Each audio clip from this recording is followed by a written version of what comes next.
Hey. No, you people have decided that you want to be the end of me. No, you want to buy me. Oh.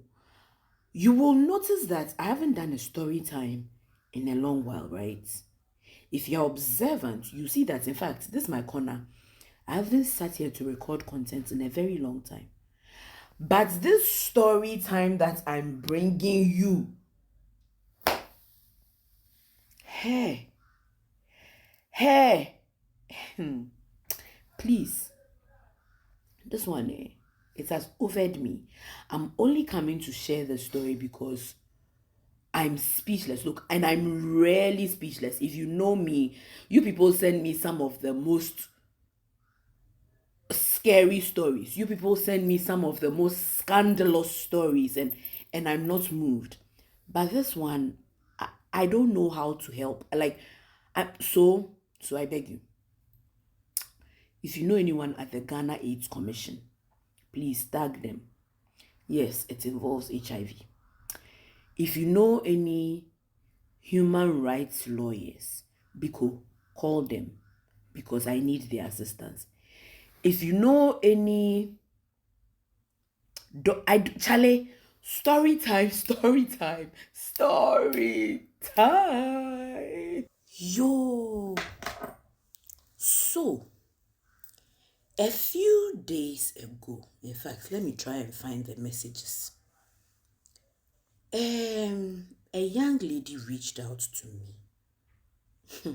When was it? On Sunday, she reached out to me, and I'll share her voice notes. She said, "Hello, good afternoon, Manye. My name is," let us call her Shika. "I took your number on TikTok. Please, I'm contacting you today because I need your help. It's about my relationship that I'm in at the moment." So I'm thinking, oh, by now, boy, girl matter, I'm here for the story. People, this girl met this gentleman. They started to date. They dated for a few years. Whilst they were dating, he fell ill. She took him to the hospital to go and find out that, say, this gentleman has HIV. He didn't tell her. They had been jaistuing. Do you know jaistu? They had been eating raw throughout the relationship. This boy had had HIV for 12 years. He knew, but he was not taking treatment. And he was not telling people his status. He was legitimately going out there eating girls raw and spreading the illness. He was in hospital for 3 weeks. She sat through this 3 weeks with him. Sat through the illness with him. Came home. Asked him, you people, you know what? Let me not even talk plenty. Let me play you her voice note. I will be back. Good afternoon, Manye. I'm reaching out to you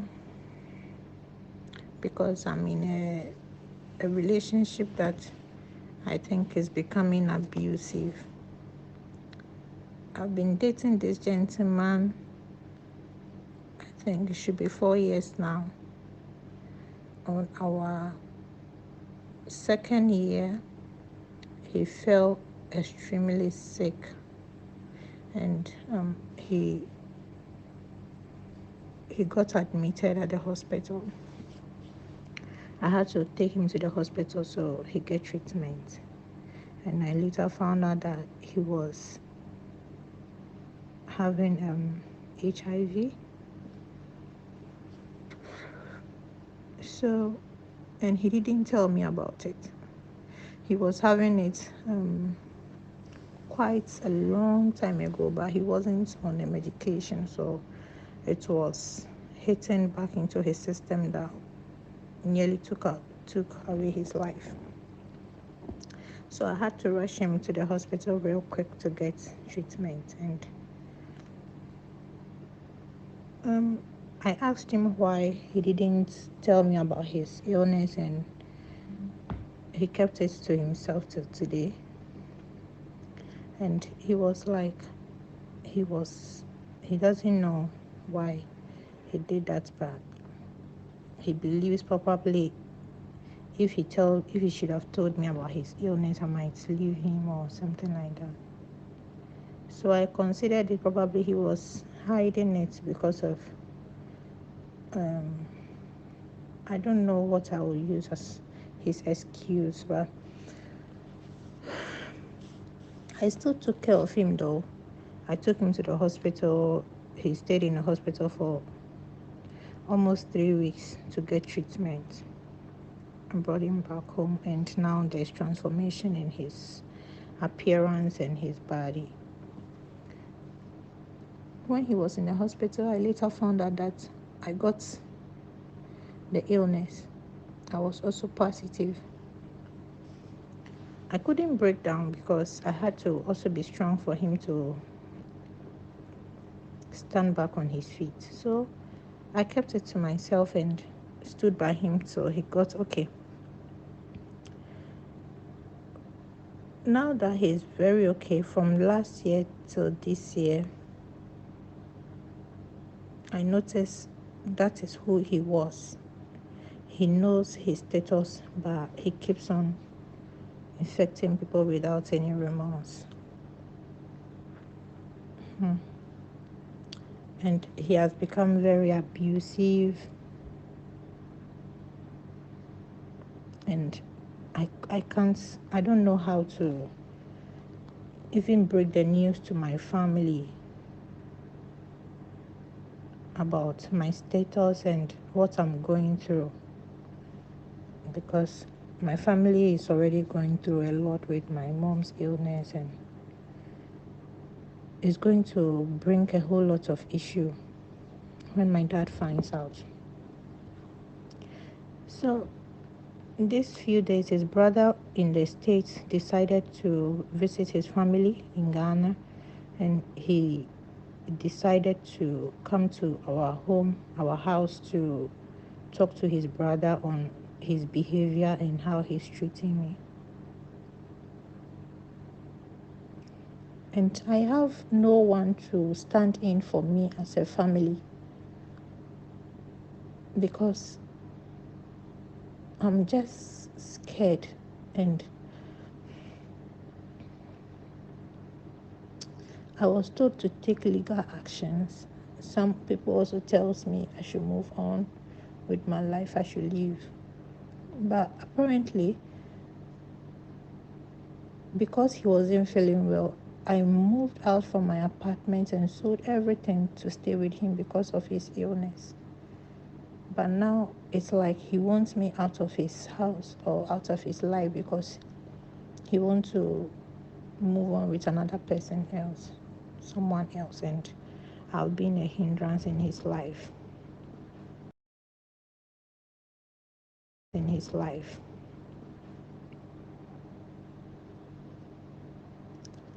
And I'm making a little savings to travel. But at the meantime, I just want him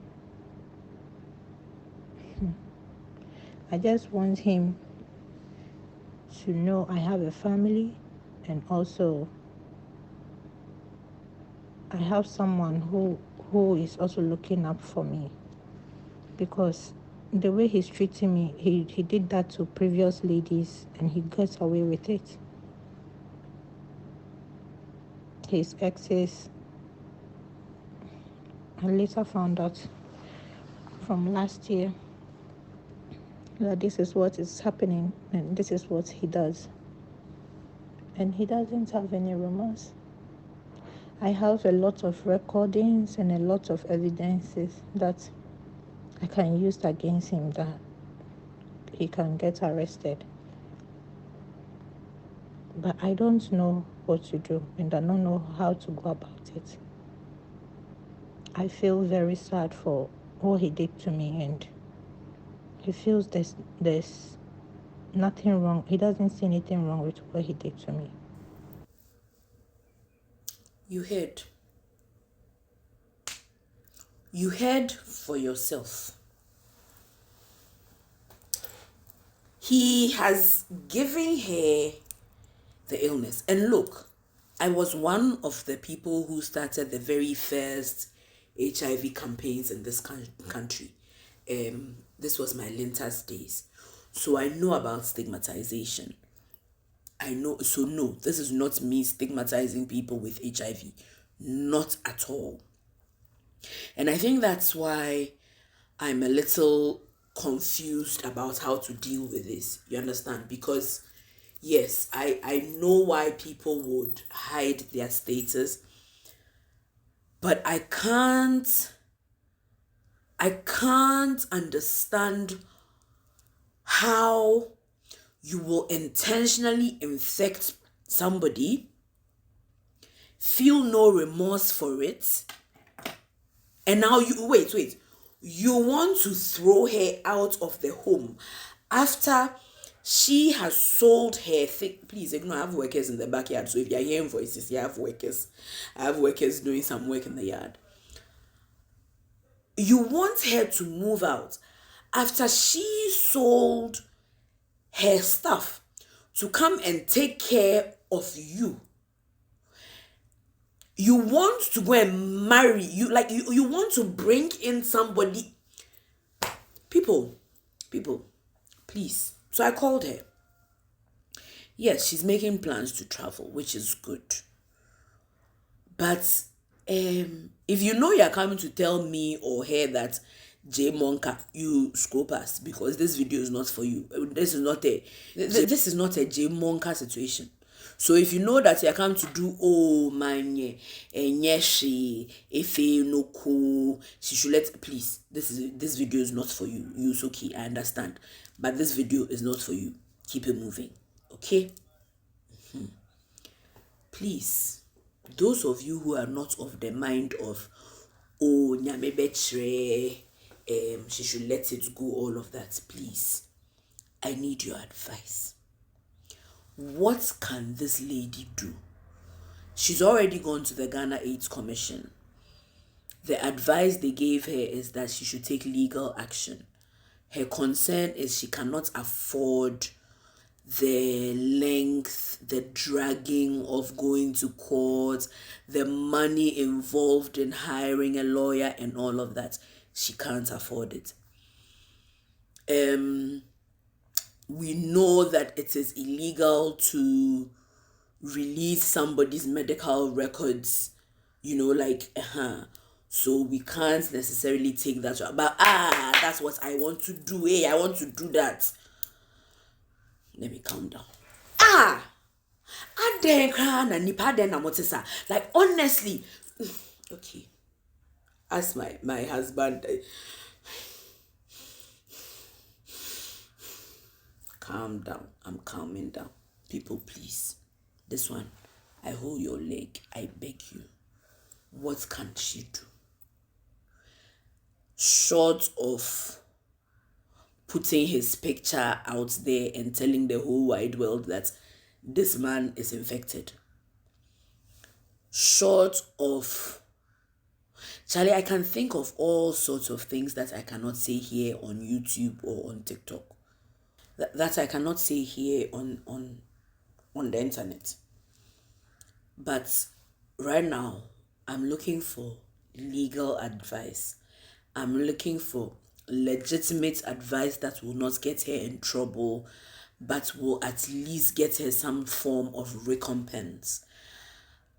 She and I have spoken at length. Luckily, because hers was caught early, her viral load is pretty low. I mean, it's undetectable right now. So if she continues on her ARVs, she should be fine. She can live a normal, healthy life, all of that. Charlie, do your research on HIV. But what can we do about this guy who is insistent on spreading this illness? What can we do to get her back some kind of restitution, so to speak, for having been taking advantage of, her life being put at risk? Like, can he be arrested? Charlie, people, this video, legit, I'm looking for your help. So please, comment, tag a lawyer, tag the Ghana AIDS Commission, tag human rights people that you know, tag feminists, tag anybody, tag radio stations, tag bloggers. Excuse me, Charlie, I'm worked up. How can you sit there? And she sends me some of the voice recordings. She sends me some of the screenshots of him texting other chicks. People, when we sit here and we say, be careful who you're opening your legs to, it is not because it is not because we don't get people that we want to open our legs to. Do not think that no. It is because, when was it? I think a few months ago, there was some huge number being bandied around of the number of HIV cases, AIDS cases in this country. Stay careful out there. Hey. So people, please, we have to ride. This one we have to ride at midnight. Unfortunately, we can't ride illegally. Do you understand? Hey. So please, like I said, tag somebody, comment your advice, comment your suggestions. She will be watching. She knows that I'm putting this video out here now. So please, I beg. Look, I'll go on my knee. If I go on my knee, I can't get up again. But you let me go on my knee. I beg you people. Come through with advice. Come through with suggestions. Tag somebody. Share this video. Let it go viral. Let us try and stop this man from doing this thing that he is doing. Because wow. Hey. Charlie, the story over me. The story over me. So yeah, people, this is the story time I have for you today. Like I always say, guys, guard your heart, guard your essence, guard your spirit, and stay safe out there. Love you. I'll be waiting for your comments. I beg you.